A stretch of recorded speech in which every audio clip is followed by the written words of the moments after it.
All right, I know, but it is a happy Thursday. It's always a happy day when we have baseball. Welcome to my channel, Mike. Please subscribe. We're almost to 5,000. Thank you so much. Tough game for the Red Sox last night.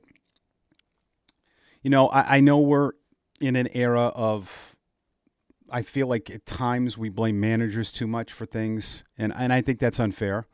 Um, they're not always going to make the right moves. The guy that they always should have brought in has a 0 ERA. The guy that they should have pinch hit always has an 1,000 batting average. I'm joking, but when I look at the game last night from the Red Sox, that's about players not executing, and it usually is. Most times than not. People were praising Boone after the game for leaving Rodon in. That could have gone sideways. But when I think about the game last night, the Eaton base running play is very low on my list. All right?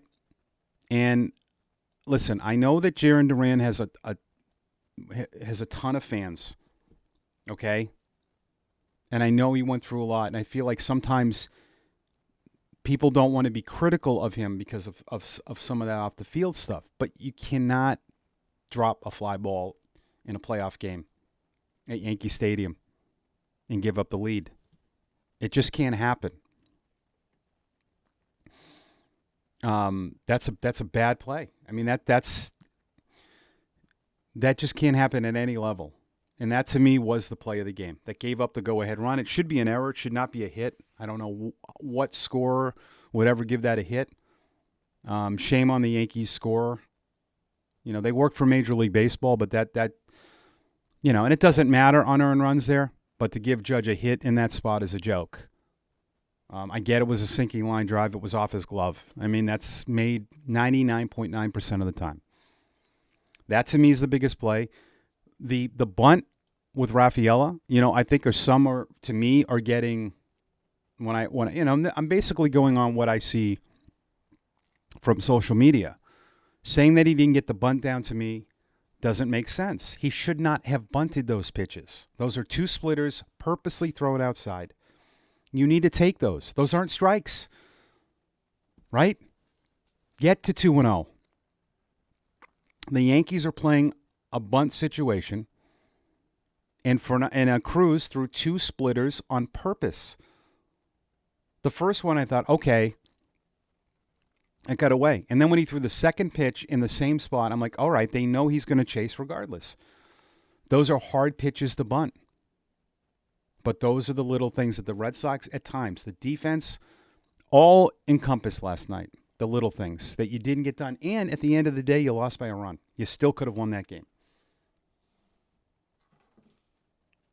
So in these kind of games, when you're on the road, you got to, a lot of things have to go right. When you have Crochet on the hill, he compensates for a lot because he dominated.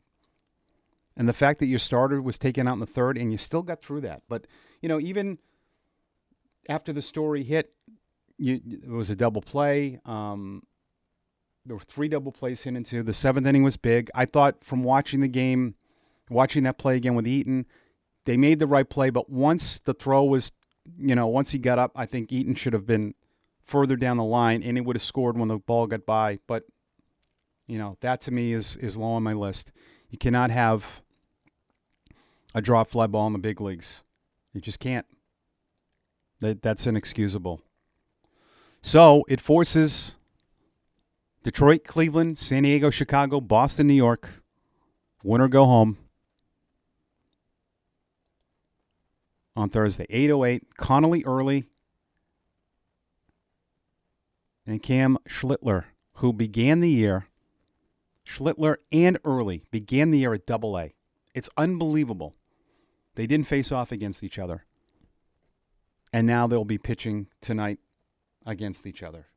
It's an 8:08 start. ESPN wants it in primetime. It should be 7:07. I think 8:08 is ridiculous. It's just ridiculous. Oh, we want the West Coast audience. Okay, so at 5:08 in California instead of 4:08. Come on. It's stupid. Should be 2, 4, and 7. Or even 7:30, but 8:08's, I don't know, crazy. We'll talk tomorrow.